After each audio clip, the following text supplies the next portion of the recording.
सबसे पहले मेजर आर्य आपसे पूछ रही हूं, डोनाल्ड ट्रंप क्या इस दुनिया के लिए हानिकारक बन गए हैं? क्या फिर किसी को समझ नहीं आ रहा है वो ईरान पर हमला करेंगे, ग्रीनलैंड एनेक्स करेंगे, जिसको लेकर वो पहले बयान दे चुके हैं, आज भी उन्होंने दिया, या फिर अब वो सीधे क्यूबा पर हमला करेंगे? मनमर्जी चल रही है। बहुत बहुत धन्यवाद सुचरिता आपका अपने प्रोग्राम में बुलाने के लिए। ये कोई नई बात नहीं है जो डोनाल्ड ट्रंप कर रहे हैं। ये अमेरिका की पॉलिसी रही है और अमेरिका की पॉलिसी आज से नहीं शुरू से रही है। सद्दाम हुसैन के ऊपर इन्होंने इराक में हमला कर दिया, उसका वेपन्स ऑफ मास डिस्ट्रक्शन से कोई लेना देना नहीं था, इन्होंने पूरा अफगानिस्तान उजाड़ दिया। तो अगर किसी को ऐसा लगता है कि सिर्फ डोनाल्ड ट्रंप ही है, नहीं, हाँ, डोनाल्ड ट्रंप थोड़ा सा क्या है कि सामने बोल देता है। डोनाल्ड ट्रंप जो है वो सामने बोल देता है, वो मुंहफट आदमी है, वो बिल्कुल सब कुछ जैसा है अंदर वैसा ही बाहर वो कर देता है। लेकिन किसी को ये गलतफहमी ना हो कि बाकी जो अमेरिकन प्रेसिडेंट्स रहे हैं वो बड़े शरीफ टाइप के रहे हैं और बड़े आज की तारीख में सब लोग कहते हैं कि जो ओबामा था वो बड़ा शांति का मसीहा था, वो बड़ा अमन का एक जिसको कहते हैं मसीहा था ओबामा। उसको नोबेल प्राइज जो था वो पहले मिला, लेकिन उसके बाद नोबेल प्राइज मिलने के बाद जितनी ड्रोन स्ट्राइक्स उसने करवाई हैं अफगानिस्तान और पाकिस्तान के ट्राइबल एरियाज में, शायद ही किसी ने करवाई हो, 95% इनसाइड अफगानिस्तान। तो ये अमेरिकन प्रेसिडेंट्स करते आए हैं। आज की तारीख में जो डोनाल्ड ट्रंप कर रहे हैं ये अमेरिका की पॉलिसी रही है। ये वियतनाम के अंदर घुस गए, ये कोरिया के अंदर घुस गए, ये अफगानिस्तान के अंदर, सीरिया के अंदर, आप ये देख लीजिए इराक के अंदर। ये ऐसा कोई कॉन्टिनेंट नहीं है जहां पे इन लोगों ने कलेश ना करा। So this is not new, what Donald Trump is doing is not new, he is just more blatant about it. सिर्फ मैं ये कहूंगा सिर्फ ब्लेटेंट ज्यादा है, वो मुंह पे बोल देते हैं, बाकी सब लोग करते चले आए हैं। अमेरिका की पॉलिसी रही है। बात मेजर आर्य आप कह रहे हैं, मैं एक बार उस पर जरा क्विक रिएक्शन अंबेसडर वोरा का लेना चाहती हूँ, लेकिन पहले मैं जरा एक बार आनंद आहूजा जी के पास चली जाऊँ। आनंद जी, क्या हो रहा है? ये डोनाल्ड ट्रंप अपनी मर्जी से कुछ भी करेंगे क्या इस दुनिया में? अब मुझे ऐसा लग रहा है वो टेस्टिंग वाटर्स वाला समय चल रहा है। अब वेनेजुएला पर हमला हो जाएगा, उनके राष्ट्रपति को किडनैप कर लेगा, ये किसी ने सोचा नहीं। अब वो उन्होंने प्रेसिडेंट बना दिया अपने आप को कि मैं वेनेजुएला का एक्टिंग प्रेसिडेंट हूं, और इसी के साथ अब वो ये देखना चाह रहे हैं कि कोई मुझे रोक सकता है कि नहीं। पहली चीज तो जो मेजर गौरव आर्या ने कही, मैं उनसे काफी कुछ इस बात पे सहमत हूँ। ये अमेरिका की शुरू से ही पॉलिसी रही है। ये सिर्फ आप ट्रंप को आज ब्लेम कर रहे हैं, लेकिन ट्रंप से पहले भी जितने भी तकरीबन प्रेसिडेंट रहे हैं उनकी अननेसेसरी फॉरेन अफेयर्स में, फॉरेन कंट्रीज में इंटरवेंशन की एक पॉलिसी रही है। हालांकि जब ट्रंप इलेक्शन लड़ रहे थे तो उनका बेसिकली मुद्दा यही था कि मैं दुनिया में वॉर्स ख़त्म करना चाहता हूँ और मैं एक प्रेसिडेंट ऑफ हिस्ट्री के अंदर एक अमेरिकन प्रेसिडेंट ऑफ पीस की लेगेसी छोड़ के जाना चाहता हूँ। लेकिन समहाउ हालात कुछ ऐसे हो गए, शुरू से ही अगर हम देखें तो दुनिया में टक्कर जो रही है वो सोवियत यूनियन और अमेरिका की रही है। सोवियत यूनियन के अंदर आप इसे जस्टिफाई कर रहे हैं क्या आनंद जी? मैं आपसे पूछना चाह रही हूँ, आप जस्टिफाई कर सकते हैं डोनाल्ड ट्रंप के एक्शंस को? वो जो कर रहे हैं वो सही कर रहे हैं? अगर आपने मुझे अपने पैनल पे बुलाया है और ट्रंप के सपोर्टर या अमेरिका के वजह से बुलाया है तो आपने मुझे मौका भी दिए, या तो आप कहिए कि मैं आपकी हाँ जी बिल्कुल ठीक कहा आपने, बिल्कुल ठीक कहा जी, मैं ये एक्टिंग करता रहूं, या मुझे मौका दे बोलने का। आपने मुझे किस आनंद जी नहीं आनंद जी, मैं जानती हूँ आप डोनाल्ड ट्रंप के सपोर्टर हैं, तो आप, मैं क्या एक्सपेक्ट करूं आपसे? मैं यही एक्सपेक्ट करूंगी कि आप उनकी नीतियों को जस्टिफाई करेंगे।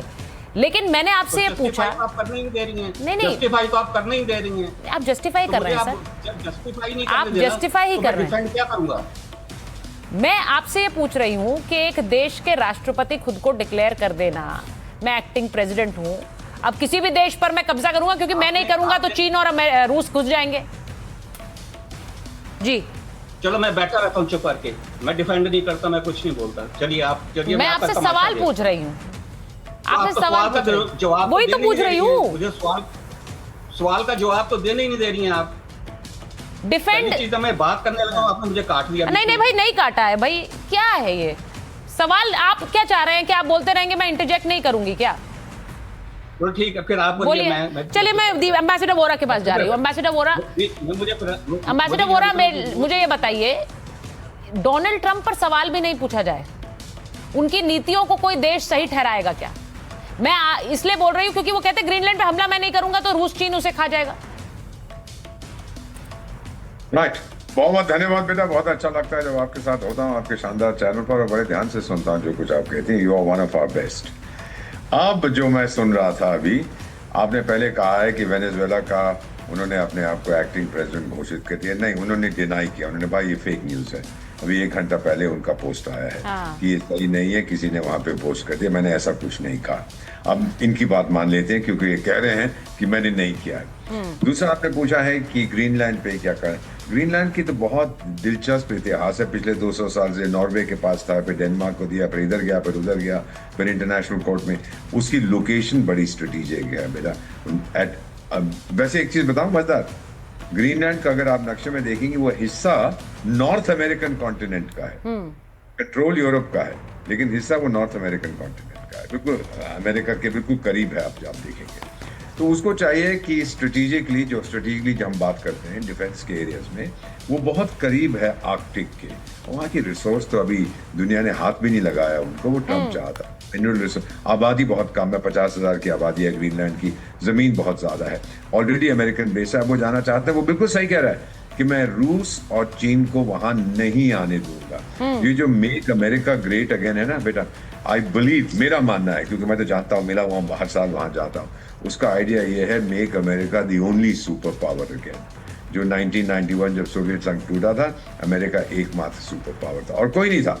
रूस तो उस समय बहुत बिजी हो गया था, चेचन में ये हो रहा था, ये हो रहा था, वो हो रहा था, उसके बाद फिर हल्के हल्के वो आ गए। He wants to do that, और अमेरिका का कोई व्यक्ति नहीं है, नोबॉडी, जो इसकी आलोचना करेगा। I want to be number 1 in the world. वो अमेरिकन भी चाहता है कि मैं दुनिया में नंबर 1 हूँ। जिससे मैं बात कर रही हूँ, ऑफ कोर्स रूस को मत आने दीजिए और चीन को मत आने। चीन से नफरत है, रूस से नफरत है। सो ये जो कर रहा है, ये वही कर रहा है जो अमेरिका के लोग चाहते हैं। और जो ये इसके बारे में एक चीज है, ही इज प्रिडिक्टिबली अनप्रिडिक्टेबल। तो ये जो करता जा रहा है अनप्रिडिक्टेबली प्रिडिक्टेबल, ये जो करता जा रहा है, ये वही कर रहा है जो इसने कहा था। हमला करेगा ईरान पे। हाँ, एक चीज मैं जल्दी से बता देता हूँ बेटा, वेनेजुएला पे इसने हमला किस लिए किया था? नहीं, आप ये कह रहे हैं ईरान पर हमला करेगा 100%।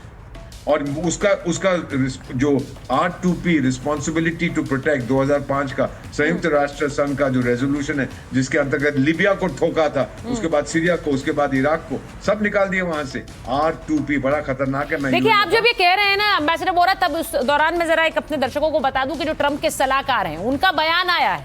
और ये बयान क्या कहता है? वो कह रहे हैं वेनेजुएला के बाद अब ग्रीनलैंड पर कब्जा होगा। रूस या चीन पहले से कदम न रख सके, इसलिए जरूरी है कि ये हमला हो।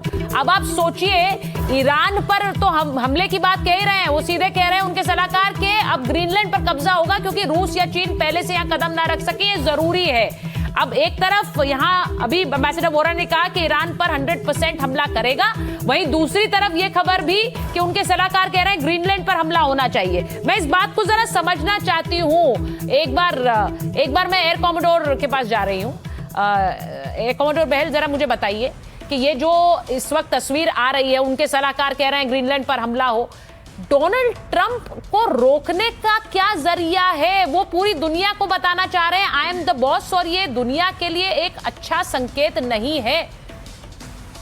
बिल्कुल सही बात कह रही हैं। धन्यवाद सुचारिता जी, जय हिंद।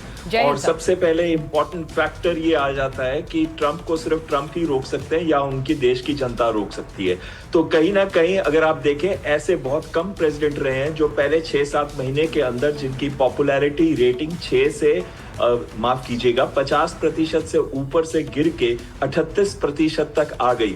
और ये क्यों हुआ? ये उनकी आर्थिक नीतियों की वजह से हुआ, टैरिफ पॉलिसीज की वजह से हुआ, और आम आदमी के ऊपर जो मार पड़ रही थी प्राइसेस बढ़ने से, उसकी वजह से हुआ। इसमें मागा कॉन्स्टिट्यूएंसी के भी बहुत सारे लोग थे जो उनसे हटते जा रहे थे। और साथ में एप्स्टाइन फाइल्स आ गई। अब एप्स्टाइन फाइल आई तो इनको वापस लेना था अपनी पॉपुलैरिटी, मागा कॉन्स्टिट्यूएंसी को एक साथ लेके आना था। तो इससे अच्छा क्या बहाना है कि वेनेजुएला के ऊपर हमला करके उनके प्रेसिडेंट को लेके आए, एक माशो इमेज बनेगी। और दूसरा चले ईरान और ग्रीनलैंड को सॉर्ट आउट करने।